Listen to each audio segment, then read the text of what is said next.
E aí pessoal do YouTube, beleza? Trazendo mais um vídeo aqui pra vocês. Nesse vídeo mostrando um PC que comprei na OLX. Paguei super barato nele, que eu vou mostrar pra vocês. É usado, né? Mas é um PC bom, seminovo. Não foi usado muito, né? Aqui, ó. Vamos ver. Caixinha de som. Meganware. Aqui, ó, estão novas. Aqui, ó, um mouse bem simples, pequenininho também. Vou deixar aqui de lado. Fecha a caixa, deixa de lado. Entregado. Esse é completo, viu, gente?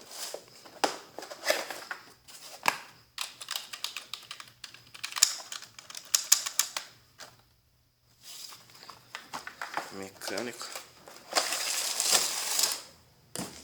E aí? Ah, veio também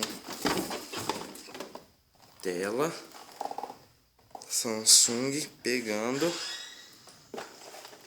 Tela da Samsung pegando, gente. Deixa eu ver. Uma webcam novinha. Entrada USB.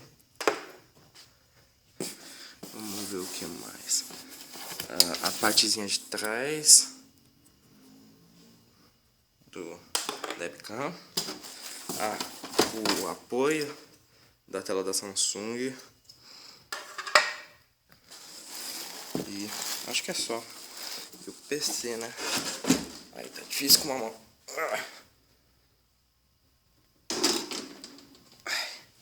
Aqui, ó. Meganware. Tá novinha. Olha, da Samsung. Não vai conseguir focar. Aqui, ó.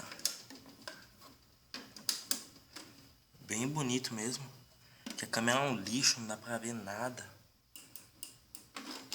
Ele é completo aqui, ó. Deixa eu mostrar as descrições.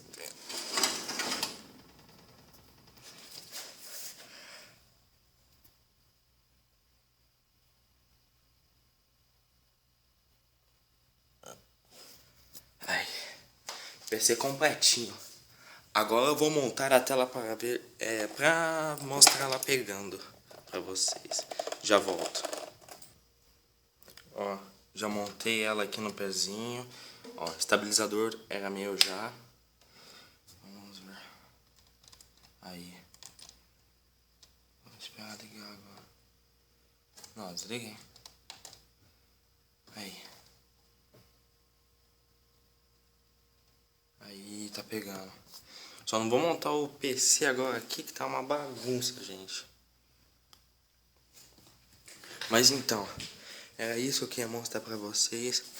O teclado, o fone, o som, o mouse, a webcam, o computador e a tela. E acho que não vem mais nada, né? Não. Espero que vocês tenham gostado desse vídeo. Se gostou, deixe seu like. Isso ajuda muito na divulgação do vídeo e eu também a continuar com esse tipo de vídeo. Espero que vocês tenham gostado. Foi isso, até a próxima e fui!